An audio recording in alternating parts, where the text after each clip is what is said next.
한 번은 어떤 권사님께서 사발을 하나 이렇게 선물로 저에게 주셨어요.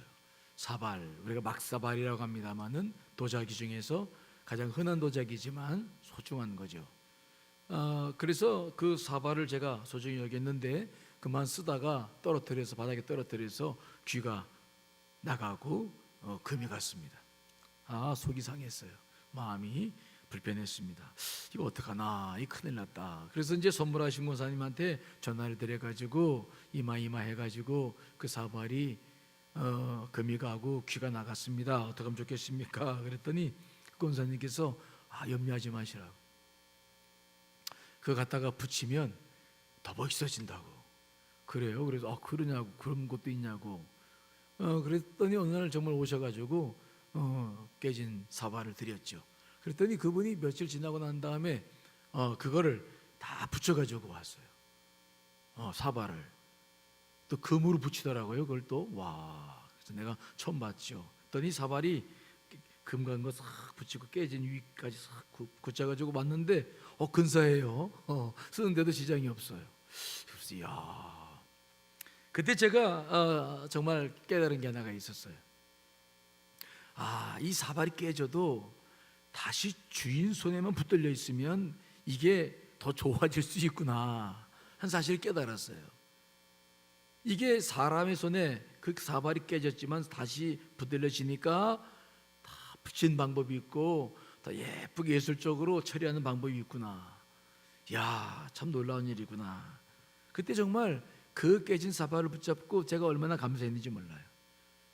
그러면서 우리의 인생들이 깨지고 금이 갔어도 이게 길이 있구나. 절대 깨졌다고 해서 문제가 되는 것이 아니구나. 주님의 손에 붙들만 있으면 길이 있구나. 제가 그때 많은 것을 깨닫는 시간을 갖게 되었습니다. 오늘 성경 본문은 예레미야 선지자가 자기 민족이 처한 아주 암울했던 절망할 수밖에 없었던 상황 속에서 다시 희망을 찾았던 내용이 기록되고 있어요. 이스라엘 민족은 참으로 어찌할 수 없었습니다. 이스라엘 민족은 참으로 어찌할 수 없었어요. 하나님으로부터 징계받고 심판받지 않을 수 없었던 그렇게 경고하시고 말씀하셨으나 그들은 정신 차리지 못했어요. 그들은 계속 우상을 섬기고 도덕적으로 타락하고 있을 수 없는 일들이 계속 있었기 때문에 정말 그들은 고난밖에는 받을 게 없었어요. 그런데 그때의 예레미야가 그 상황 속에서 깨달은 은혜죠. 자, 오늘 본문 말씀 19절로 22절 말씀을 좀 읽어보겠습니다. 방송실은 마이크를 좀 더 자크해 주시기 바랍니다. 19절로 22절 말씀, 자, 읽어보겠습니다. 시작.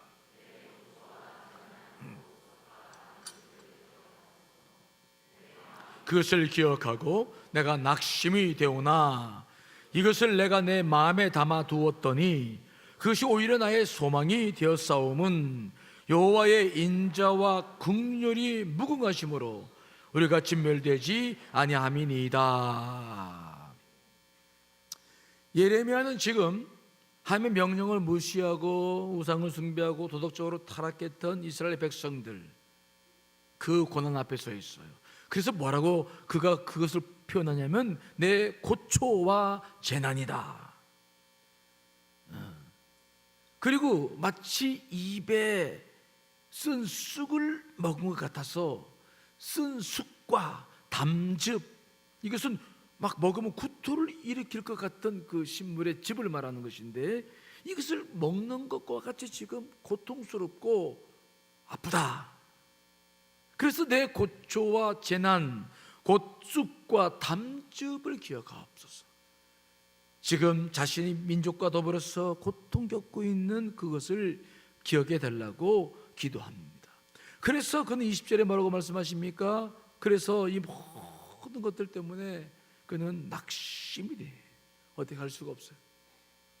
더 이상 회복할 수도 없어. 더 이상 어떻게 해볼 도리가 없었어요. 이제는 포기할 것밖에는 없었어요. 그만 두고 싶었죠. 다 포기하고 싶었어.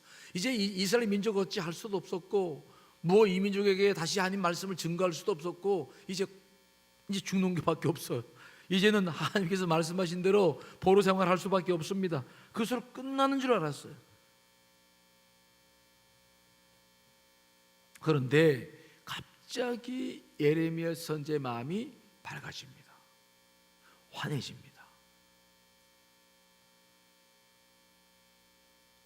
그러면서 소망이 생기는 거예요. 자, 거기 21절의 말씀 보니까 거기 그런 말씀이 있죠. 이것을 내가 내 마음에 담아두었더니, 즉 이스라엘 백성들이 고난을 겪고 고초를 겪고 있는 이 상황, 더 이상 손을 쓸 수 없는 그 상황, 그런데 이것 때문에 낙심할 수밖에 없었는데 오늘 예레미야 선지자는 그 모든 상황을 자기 마음속에 담아두었다는 겁니다. 그랬더니 오히려 소망이 되었다. 자, 이 담아두었다는 표현, 이것은 무엇입니까? 그 모든 고난의 상황을 마음속에 담아두었다. 이 담아두었다는 말의 의미를 다른 말로 말하면 우리가 주로 많이 쓰는 묵상하다의 뜻도 있고요, 발효시키다는 뜻이 있어요. 그러니까 이것은 무슨 뜻이냐면은 마치 항아리에 여러분 장을 어떻게 담그는지 아시죠? 남자들은 잘 모르고, 저도 어렸을 때 우리 어머님 장 담그는 것을 봤어요. 우리 어머님 장 담글 때 보면은 큰 항아리 준비하십니다. 그 다음에 쏘는 메주를 갖다가 거기다 차곡차곡 쌓아놓아요. 그렇죠? 잘 모르시는구나. 요즘 젊은 사람들 다 장을 사 먹으니까 잘 모르시죠. 그 메주를 차곡차곡 포개놓고, 그 다음에 이제 그 하신 일이 뭐냐면 그 메주가 뜨지 않아야 돼요. 거기다 소금물을 부으니까, 뜨면 이게 안 되니까 대나무를 가지고 그 메주가 뜨지 않도록 딱 이렇게 막아냅니다. 안 해보셨죠? 그런 다음에 거기다가 이제 소금물을 쫙 부어요. 소금물을 부으면서 거기다 숯도 넣고 대추도 넣고 고추도, 빨간 고추도 거기다 넣어가지고 이제 그렇게 장을 담그는 겁니다. 그렇죠? 권사님, 그렇죠? 네. 그것을 오랫동안 담그고 나면은 거기서 이제 메주를 건져내서 된장을 만들고 그 장으로 이제 간장을 우리가 삶는 거 아닙니까? 그것처럼 그 고난과 역경을 당하는 민족의 그 아픈 것을 자기 마음속에 품고 담아두고 품고 묵상하는 거예요. 그걸 얼마 동안 했는지 몰라요. 하지만 그 고난의 현장, 고난의 역사, 그 모든 것들을 자기 속에 두고 그것을 계속 하나님의 말씀 안에서 묵상에 들어가기 시작하는 거예요. 담아두었다, 담가두었다. 얼마큼 그 일을 했는지 모릅니다. 하지만 그는 그가 가지고 있는 창세기부터 시작해서 모세 오경을 가지고 있었는지, 아니면 그 후에 쓰여진 역사서 이후에 예언서를 좀 갖고 있었는지 모르겠습니다만은, 아무튼 그가 가지고 있는 말씀을 가지고 그 자기의 고난과 역경 속에 있는 민족의 형편을 가지고 계속 자기 마음속에서 이것을 두고서 묵상하기 시작하는 거예요. 발효시키기 시작하는 거예요. 왜 이런 문제가 생겼나? 우리의 문제가 무엇인가? 어떻게 이 문제를 풀 수 있을까? 계속해서 그것을 묵상하고 담아두었다. 그랬더니 오히려 소망이 되었다는 거예요. 무슨 소망인가? 어떠한 일이 벌어졌나? 22절에 보니까 거기에 그런 말씀이 기록되고 있죠. 여호와의 인자와 긍휼이 무궁하심으로 우리가 진멸되지 아니함이니이다. 그때 그 발견한 게 있는데, 하나님의 인자하심과 뭐 하십니까? 긍휼하심.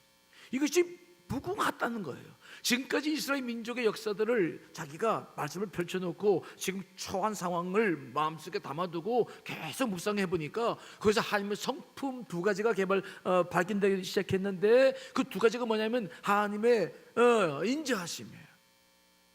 헤세드, 인자하심. 그 다음에 하나님의 긍휼하심. 이것이 어느 시대이고 인간들의 범죄와 실패와 타락을 넘어서서 그 인자하심과 긍휼하심이 계속해서 무궁하게 성경 안에 깊숙이 흐르고 있었다. 무궁하다, 영원하다.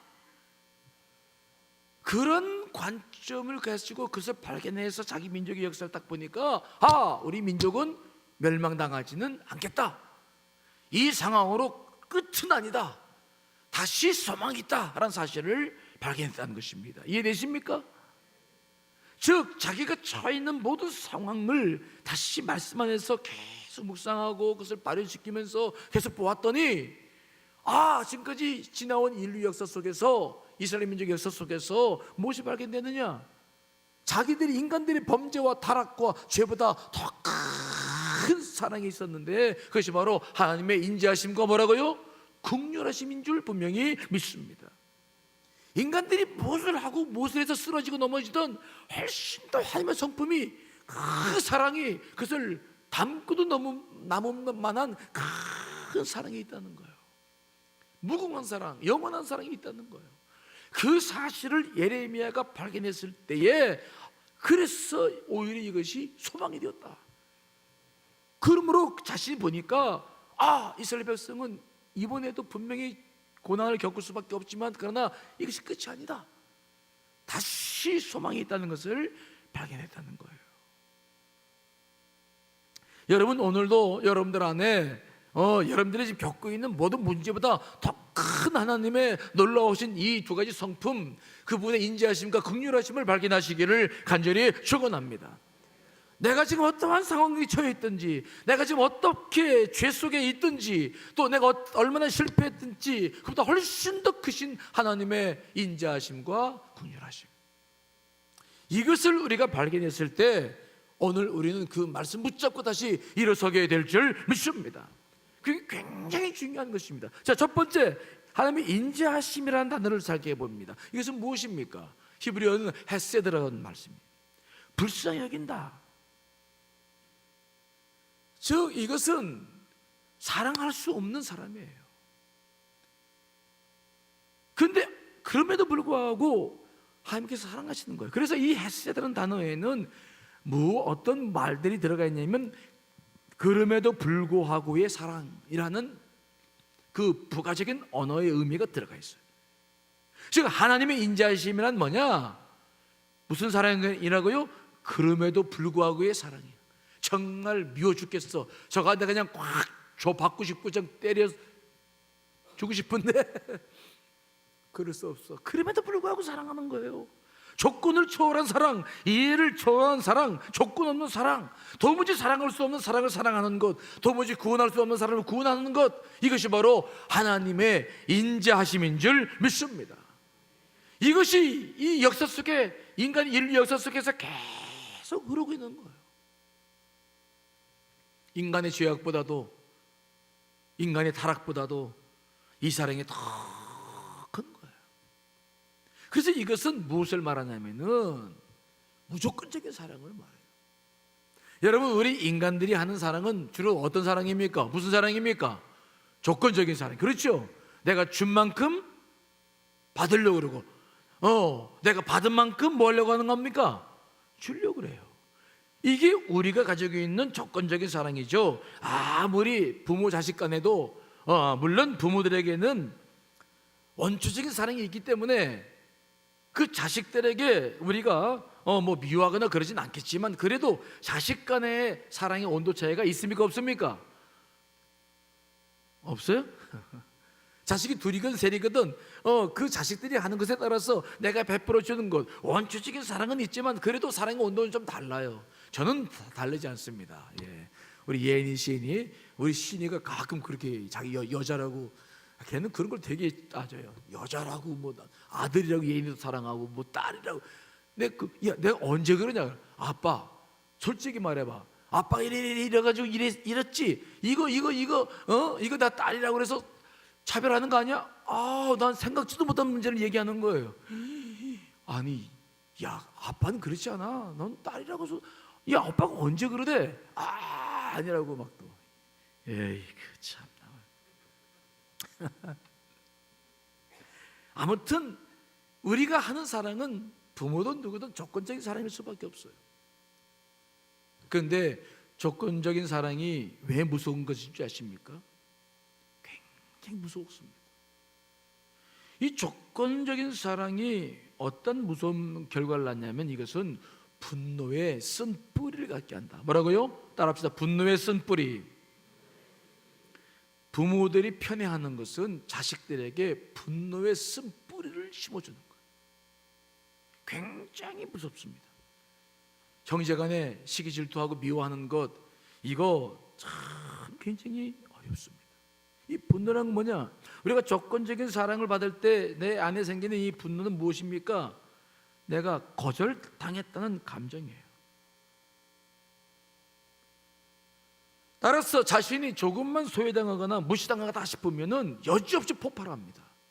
즉 부모님들 사랑을 제대로 받지 못하고 편파적인 이 사랑을 받은 사람들의 특징은 누구나에게나 다 있는데 바로 분노의 포로가 되는 거예요. 저도 분노가 있어요. 우리 형제가 실형제인데 부모님이 옛날 부모님이나 뭐 내가 내 부모님이지, 하여튼 옛날 분들은 꼭 누구만 사랑합니까? 꼭 장남만 그렇게 사랑해. 장남만. 여기 장남 계시다면 죄송합니다. 우리 부모님이 그랬다는 거예요. 꼭 큰아들 큰 며느리, 정말 내가 아주 난 막내 꼬라비. 그러니 뭐 정말. 그래서 제 안에 보이지 않는 분노가 있어요. 저게 무섭더라고요. 이게 이 분노라고 하는 것이, 그래서 저도 지금도 어떤 걸 싫어하냐면 누군가 내 머리를 건드리면 싫어해요. 왜냐면 꼭 형들이나 누님들이 꼭 나만 보면 막 머리 쓰다듬고 예쁘다고, 어리다고 막내라고 막, 예? 꼬맹이 취급하는 거야. 아주 그냥. 우리 큰누님은요, 제가 이렇게 이 나이가 됐는데도 나한테 아이고 우리 막둥이, 아니 내가 지금 나이가 60살인 아주 제일 싫어해요. 아주 그냥. 그래서 머리 만져주고 등허리 두드려주고, 궁둥이, 옛날에 어르신들 궁둥이 두드려주잖아, 예쁘다고. 제일 싫어해. 그걸 하면 내가 뭐처럼 느끼지만 내가 마치 어린아이 취급받는 것 같은 막 분노가 올라와요. 내가 왜 어린아이냐 속에서 외치는 것 같아. 막 내가 무시당하는 것 같아. 분노가 있어요. 분노. 이 조건적인 사랑은 그래서 자녀들 가슴 속에 언제 터질지 모르는 시한폭탄 하나씩을 넣어주는 거예요. 정말 심각합니다. 그래서 이 조건적인 사랑 속에 자란 사람들은 정말 어려움이 많아요. 평생 그렇습니다. 오래전 일입니다. 월남전이 종식된 후에 전 미국을 울린 슬픈 이야기가 하나 있었어요. 보스턴 근교의 한 가정에 어느 날 전화벨이 울렸습니다. 월남전에 참여했던 아들이 미국 캘리포니아에서 부모에게 건 전화였어요. 아버지, 드디어 전쟁이 끝나서 제가 돌아왔습니다. 그래, 언제 오니? 집에 빨리 왔으면 좋겠다. 그런데 아버지, 한 가지 부탁이 있습니다. 제 친구를 집에 함께 데리고 가고 싶은데 괜찮을까요? 어떤 친구인데? 놀라지 마세요. 제 친구는 전쟁에서 오른쪽 눈과 오른쪽 팔과 오른쪽 다리를 절단했습니다. 그런데 그 친구를 꼭 좀 데려가고 싶은데 괜찮을까요? 그래서 아버님이 말했습니다. 데려오너라. 그런데 아버지가 아셔야 될 것은 그저 가서 며칠 머무는 것이 아니라 제가 이 친구하고 계속 같이 살았으면 해서 그러는 거예요. 그래도 괜찮을까요? 그러자 아버지가 잠시 머뭇거렸어요. 아니, 너 무슨 소리 하는 거냐? 며칠이 아니라고? 그 친구를 평생 데리고 산다고? 야, 그거는 좀 아니지 않냐? 그거는 좀 안 되겠다. 너나 우선 어려무나. 그러고 일단 전화를 끊었어요. 사흘이 지났습니다. 나흘이 지났습니다. 분명히 아들이 와야 되는데 오질 않는 거예요. 전화도 없는 것입니다. 그런데 어느 날 전화벨이 울리기 시작했어요. 기뻐서 받아봤더니 아들이 아니라 경찰서였어요. 경찰서에서 온 전화였는데 무슨 사연이냐면 한 청년이 자살을 했는데 바로 당신 아들이라는 거예요. 신분을 조사해봤더니 놀래가지고 막 달려가 봤습니다. 달려가 봐서 시신을 봤더니 정말 그 시신이 있었는데, 신문을 보니 확인해보니까 자기 아들이었는데, 그 시신을 봤더니 글쎄 오른쪽 눈이 없고 오른쪽 팔이 없고 오른쪽 다리가 없었어요.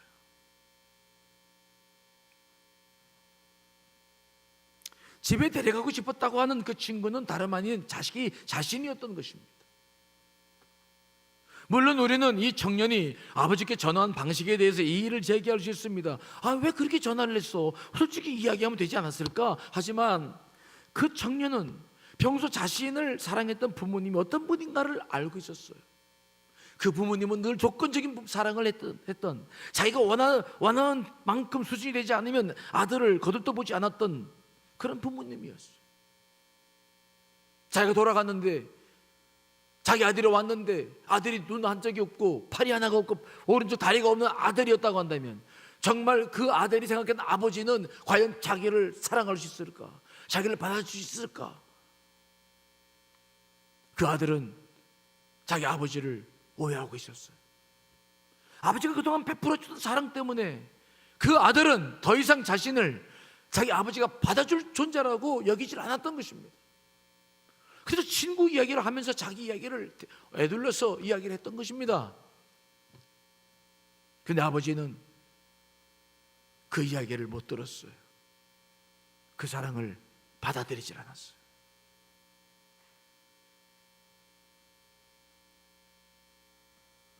그러자 이 아들은 스스로 낙심하여 자살을 결심했던 것이죠. 만일 그가 자기 아버지가 충분히 자기를 사랑할 수 있는 사람이라고 한다면 그는 그런 몸을 이끌고도 충분히 돌아갔었을 거예요. 인간의 사랑은 조건적인 사랑, 타산적인 사랑일 수밖에 없습니다. 부모를 할지라도 마찬가지죠. 그런데 하나님의 사랑은 어떤 사랑입니까? 오늘 말씀하고 있지 않습니까? 하나님의 사랑, 헤세드라는 사랑은 조건 없는 사랑, 조건을 넘어선 사랑, 조건을 초월한 사랑인 것을 우리가 믿으시기를 간절히 축원합니다. 조건을 초월한 사랑입니다. 그래서 예레미야가 바로 자기 민족의 문제 앞에서 그 말씀을 가지고 자기 마음속에 담아두면서 계속 그것을 살피기 시작했는데, 그때 발견한 것이 바로 뭐냐면 이 조건 없는 사랑이 하나님의 사랑이라는 것을 깨달았다는 것입니다. 그래서 그가 소망 가졌다는 것입니다. 소망. 여러분, 우리 하나님의 사랑은 조건 없는 사랑이라는 것을 믿으시기를 간절히 축원합니다. 여러분들이 아무리 실패했다 할지라도, 여러분들이 아무리 넘어지고 깨지고 부서졌다 할지라도, 여러분들이 어떠한 상태에 있다 할지라도 하나님이 여러분을 진실로 사랑하신다는 사실을 믿으셔야 될 줄 믿습니다. 그것이 우리 하나님이십니다. 이러한 하나님의 사랑은 탕자의 비유에 이미 다 드러나 있었어요. 자기 재산을, 아버지 재산을 가지고 도시에 나가서 다 탕진하고 호랑방탕에 살다가 돌아온 둘째 아들이 있었습니다. 아버지의 명예에 흠집을 내고 집안에 시커먼 먹구름을 풀 몰고 왔던 그 아들이었죠. 그 아들이 돌아왔어요. 근데 그때 아버지가 한 반응이 무엇입니까? 여러분 잘 알고 있죠? 그 아버지가 어떻게 그 아들을 받아들이십니까? 그 아들에게 어쩌다 이렇게 됐냐고 이유를 따졌습니까? 그래 가지고 나가 당진하고 돌아온 돈이 어떤 돈인지 그 돈을 추궁했습니까? 아니면 내 말을 듣지 않고 나가더니 꼴 좋구나 라고 아들을 비웃었습니까? 아닙니다. 아버지는 아무것도 묻지 않았습니다. 따지지 않았습니다. 다만 돌아온 아들을 품에 품고는 죽었던 자식이 돌아왔노라고 사랑하면서 기뻐하면서 그 아들에게 새 신을 신기고 새 옷을 입히고 아들의 신분을 상징하는 새 가락지를 끼우며 그를 아들로서 다시 받아주고 품어주는 것입니다.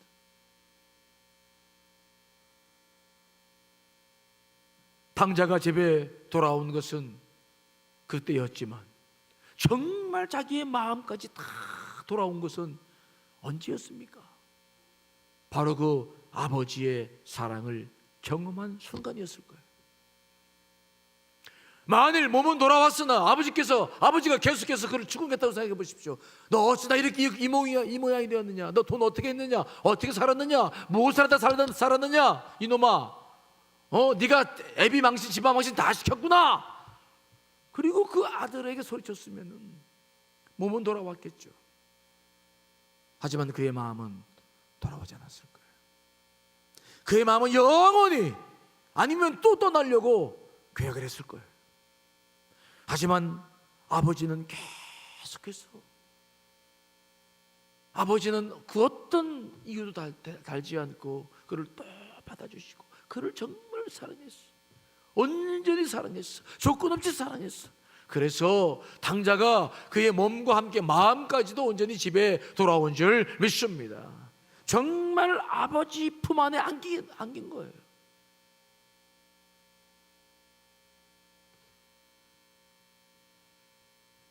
조건 없는 아버지 사랑 앞에 완전히 무릎을 꿇고 눈물을 흘리며 그제서야 온전한 아버지의 아들이 된 것입니다.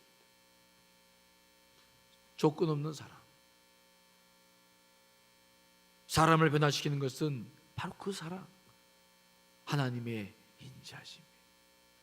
여러분, 우리가 그것 때문에 지금도 계속 그분을 사랑하는 거 아닙니까? 자, 사도 바울도 이런 사실을 로마서 5장 6절에서 8절까지 잘 기록하고 있죠. 한번 읽어보겠습니다. 시작. 경건하지 않은 자를 위하여 죽으셨도다. 의인을 위하여 죽는 자가 쉽지 않고 선인을 위하여 용감히 죽는 자가 혹 있거니와 우리가 아직 죄인되었을 때에 그리스도께서 우리를 위하여 죽으심으로 하나님께서 우리에 대한 자기의 사랑을 확증하셨느니라. 아멘. 우리를 언제 사랑했습니까? 아직 연약할 때에, 6절에 보니까 우리가 아직 연약할 때에 기약대로 그리스도께서 경건하지 않은 자를 위하여 죽으셨다. 우리가 연약할 때, 우리가 죄 속에 있을 때 예수님께서 자기 생명을 내어놓으셨다는 거예요. 우리가 아직 죄인 되었을 때에 그리스도께서 우리를 위해서 죽으심으로 하나님께서 우리에 대한 자기의 사랑을 확증하셨다는 거예요. 하나님께서 얼마나 우리를 사랑하시는지, 우리가 죄인 되었을 때 자기 아들을 내어주심으로 그 아들이 십자가에 죽으심으로 말미암아 그 사랑이 얼마나 큰지를 보여주셨다, 확증해 주셨다라고 말씀하고 있는 것입니다. 이게 바로 하나님의 사랑인 줄 분명히 믿습니다. 이것이 하나님의 사랑이에요. 그러므로 우리가 믿어야 될 것은 뭐냐? 자기 행동, 자기의 삶, 자기 처지가 아닙니다. 이 시간 우리가 바라봐야 될 것은 뭐냐? 그 크신 하나님의 사랑을 바라보고 흠모해야 될 줄 믿습니다. 자기 자신을 바라보지 마. 저를 보세요. 저를 좀 보세요. 저를 좀 보세요. 눈을 감으면 자기밖에 안 보여요. 꿈속에서. 우리가 기도할 때 뭘 보고 기도해야 됩니까? 여러분이 오늘 기도하러 나왔는데 뭘 보고 기도하실 것입니까? 나의 죄된 모습, 나의 실패한 모습, 깨진 모습 아니에요. 그럼에도 불구하고 우리를 사랑하시는 하나님을 바라보시기를 간절히 축원합니다. 오른쪽 눈이 빠지고 오른쪽 팔이 잘려져 나가고 다리가 절단해서 차마 아들 같지 않은 그 상태일지라도, 그래서 육신의 부모는 그를 버린다 할지라도, 그래도 우리 하나님만큼은 그보다 더한 상황이라 할지라도 품어주시고 사랑해 주시고 여러분을 기다리신다는 것을 잊지 않으시기를 간절히 축원합니다. 그 사랑을 깊이 가슴에 담으셔야 돼요. 그것 때문에 지금도 우리가 여기에 있는 것이죠. 두 번째, 우리가 확인하고 있는 사랑은 하나님 아버지의 국률하심이. 이 국률이라는 단어는 무엇입니까? 저주받아 마땅한 대상에게 저주를 중단하고 불쌍히 여기는 것을 말하는 거예요. 그 당시 유대 백성들은 하나님 앞에서 저주를 받아 마땅한 자리에 있었습니다. 그들은 우상을 비롯해서 심각한 부도덕한 생활을 했기 때문에 저주받는 게 당연했습니다. 심판이 당연했습니다. 예레미야 선지자도 자신도 그것을 부인하지 않았습니다. 자, 예레미야 애가 3장 1절로 3절 말씀을 읽어보겠습니다. 시작.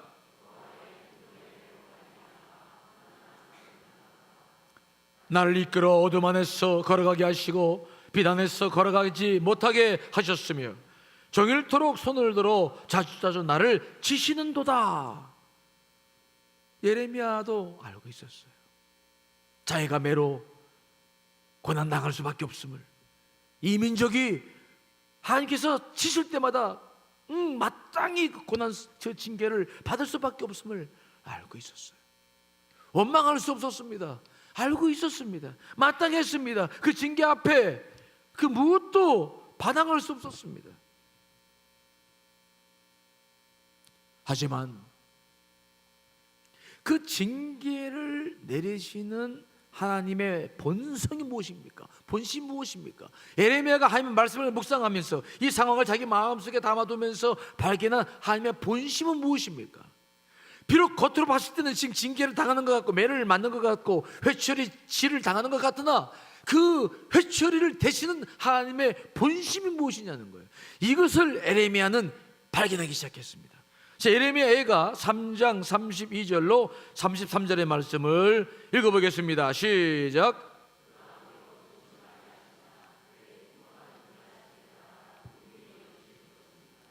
주께서 인생으로 고생하게 하시며 근심하게 하심은 본심이 아니시로다. 아멘. 아멘. 예레미야가 발견한 게 뭡니까?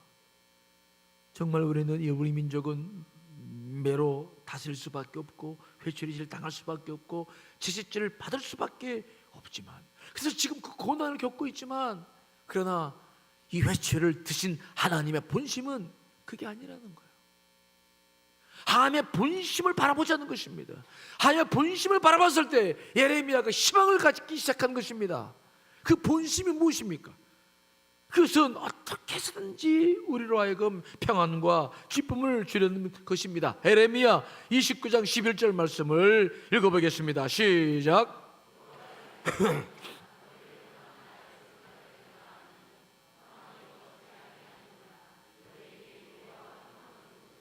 아멘. 여러분들에게 재앙을 주는 것이 아니라 평안을 주실 줄 분명히 믿습니다. 미래와 희망을 주시고자 하신 분이 우리 하나님이십니다. 하나님은 때릴 수밖에 없었습니다. 종아리를 들 수밖에 없었습니다. 그래서 매로 치셨습니다. 하지만 그분의 중심은 울고 있는 것입니다. 눈물을 흘리시고 있는 것입니다.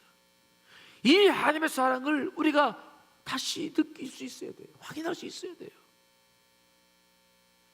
제가 초등학교 다닐 때 저희 아버님이 늘 이제 여러 가지 어려운 일을 겪으셨기에 어머님이 늘 한숨이 많으셨어요.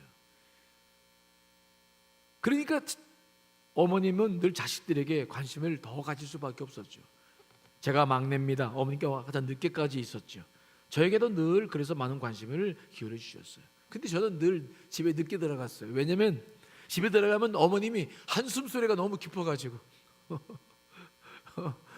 그 가게에 앉으셔서 돌아오지 않는 아버님을 생각하면서 혼자 뭐라고 하시면서 막 한숨을 이렇게 쉬셨어요, 우리 어머님이. 근데 내가 그때 초등학교 다녔었는데 그 약방에 그 가게 앞에 어머님이 앉아가지고 한숨을 낼 것인데 거기 같이 있으면 막 그 소리가 막 뼛속 깊이 들어와가지고 어렸을 때도 그 소리를 못 듣겠어, 어머님의 그 한숨 소리를. 그래가지고 일부러 막 공도 차고 놀다가 늦게 들어오는 거야. 어머님이 몇 차례 경고하셨어요. 너 늦게 들어오지 말아라, 일찍 들어와라. 그래도 어느 날은 어머님이 아이 들어가니까 회초리를 딱 갖다 놓으셨어. 우리 어머님이 주로 하신 일이 바로 뭐냐면 잘 꼬집으셔요. 우리 어머님은 때리면 그냥 때리는 것을 끝내야 되는데 때리는 것이 아니라 꼬집어. 꼬집는 것도 그냥 꼬집는 게 아니라 그냥 얇게 어떻게 그렇게 꼬지나 몰라.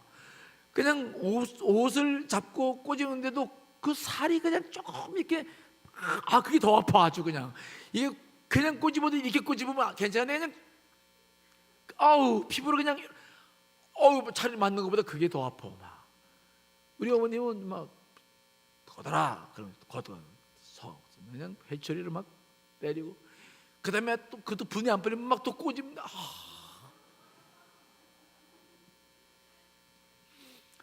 아버님에 대한 분풀이를 지금 생각해 보면 나한테 다 하신 것 같아. 그날도 막 회초리로 막 철썩철썩 나를 때리더니 그것도 또 분이 안 풀리니까 막 나를 꼬집기 시작하는데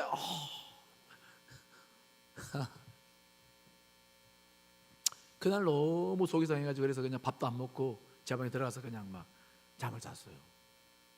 근데 잠을 잤는데 그 다리가 쓰라린 다리인데 뭔가 시원한 느낌이 들어서 눈 살맛이 이렇게 떠서 봤더니 어머님이 들어오셔가지고 바세린 해가지고 제 다리를 문질러 주시고 그냥 어머님의 눈물이 그냥 가득하신 그 눈을 내가 봤어.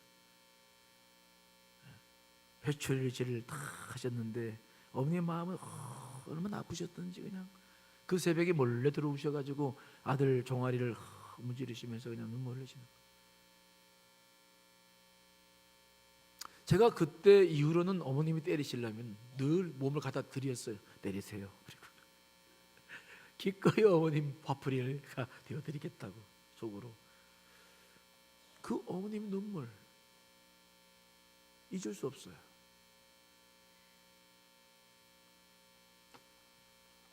하나님의 눈물, 우리를 회초리로 때릴 수밖에 없었으나 그러나 그분의 가슴 속에 흐르고 있는 눈물을 우리가 바라봐야 될 줄 믿습니다. 그분의 그 눈물,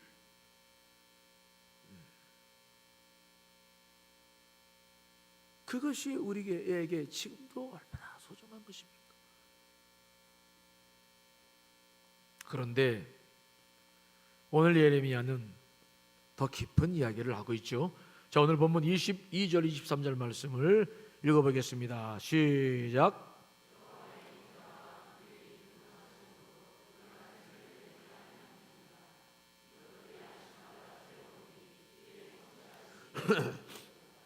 아멘. 그런데 여호와의 인자와 긍휼이 무궁한데, 그것이 아주 영원한데, 그 인자와 긍휼이 어떠냐? 이것들이 아침마다 새로우니 주의 성실하심이 그리스도소이다. 그 인자와 긍휼하심이 그냥 어느 날 있다가 사라지는 것이 아니라 아침마다 해가 떠서 새로운 것처럼 날마다 그 인자하심과 긍휼하심이 날마다 새롭게 일어나게 되는 줄 분명히 믿습니다. 그래서 뭐라고 말씀하시냐면 그것이 주의 성실하심이 그리스도소이다. 하나님이 그렇게 성실하신 분이시다. 우리를 그렇게 끝까지 사랑해 주시고 끝까지 책임져 주시고 언제든 사랑해 주신 분이시다. 그분의 그 인자하심과 긍휼하심은 영원한데 정말 성실하신 그 하나님의 사랑을 우리가 잊지 말아야 된다라고 고백하고 있는 것입니다. 성실하다. 참 그 표현, 그 말 자체가 얼마나 참 기쁜 일입니까?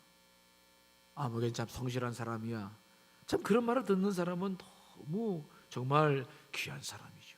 그런데 하나님이 성실하시다는 거예요.